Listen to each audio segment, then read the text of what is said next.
ଆଜିର ମୁଖ୍ୟ ଅତିଥି ମହୋଦୟ ଆମ ଗହଣରେ ଉପସ୍ଥିତ ହୋଇଯାଇଛନ୍ତି।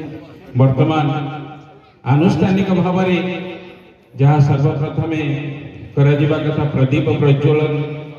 ଆଜିର ମୁଖ୍ୟ ଅତିଥି ଆମ ଢେଙ୍କାନାଳ ଜିଲ୍ଲାର ପୂର୍ବତନ ବିଧାୟକ ମାନ୍ୟବର ଶ୍ରୀଯୁକ୍ତ ସୁଧୀର କୁମାର ସାମଲ ମହୋଦୟ ଏବଂ ଜିଲ୍ଲା ପରିଷଦ ଅଧ୍ୟକ୍ଷା ଶ୍ରୀମତୀ ଅର୍ଚ୍ଚନା ପୁହାଣ, ଆମ ପୌରଖୋଜ ପଞ୍ଚାୟତର ପୂର୍ବତନ ସମିତି सरपंच श्रीमती शुभलक्ष्मी प्रियदर्शी परिड़ा महोदया एवं समस्त कर्मकर्ता वर्तमान प्रदीप प्रज्वलन करछथि।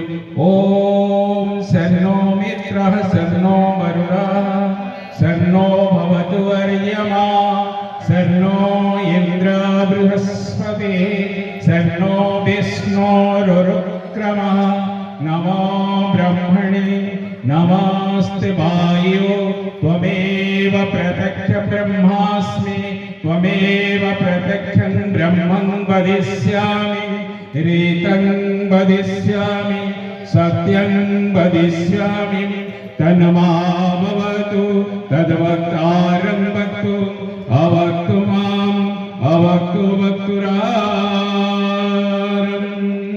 शांति शांति। वर्तमान आम मठर महंत विशेष चैतन्य महाराज आज मुख्य अतिथि को श्री जगन्नाथ बाबा को सर्वप्रथम श्री जगन्नाथ अंग लागी वस्त्र खंडुआ पाट अर्पण करेंगे। जय जगन्नाथ हरि बोल हुड़हुड़ी दे आम समस्ते स्वागत करवा। आज पवित्र पुरुषोत्तम धाम आसीथिबा बाबा को आम समस्ते हरिबोल हुड़हुड़ी करताली दबा।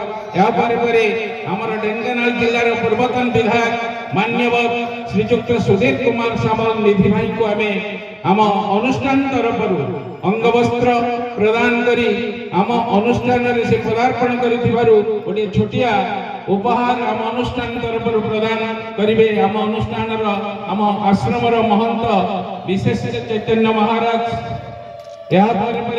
जिला परिषद अध्यक्ष को आमर ढेंकानाल जिलार संगठक श्रीजुक्त देवाशीष साहू बाबुनी भाई तांको अर्पण करेंगे। यहाँ आम पौरखोज पंचायतर पूर्वतन सरपंच शुभदर्शिनी परिड़ा को बाबुनी भाई अंगवस्त्र प्रदान करेंगे। आशा करुच्ची आगामी दिन में आमर ये अनुष्ठान प्रति साहाय्य सहयोग हाथ ये अनुष्ठान प्रति रहो यही कथा ही आशा करुचु। जय जगन्नाथ जय जगन्नाथ जय जगन्नाथ।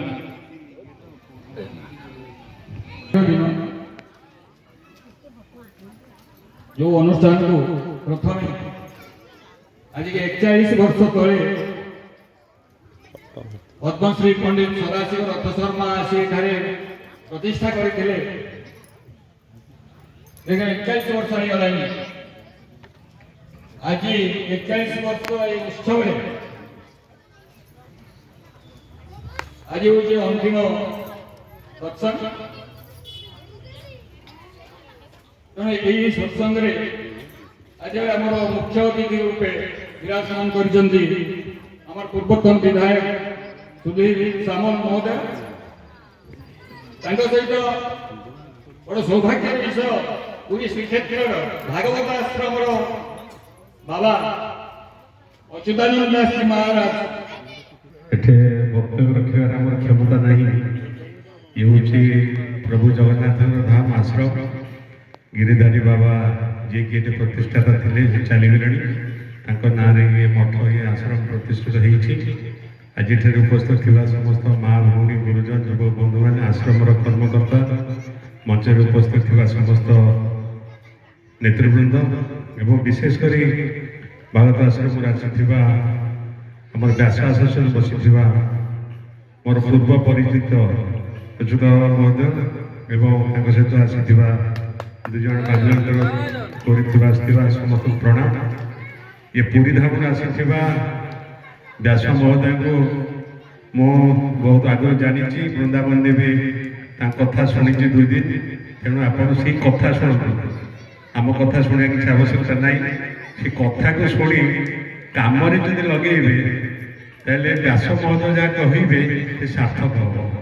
প্রভু জগন্নাথ ସମସ୍ତେ ମଙ୍ଗଳ କରନ୍ତୁ। ଜୟ ଜଗନ୍ନାଥ।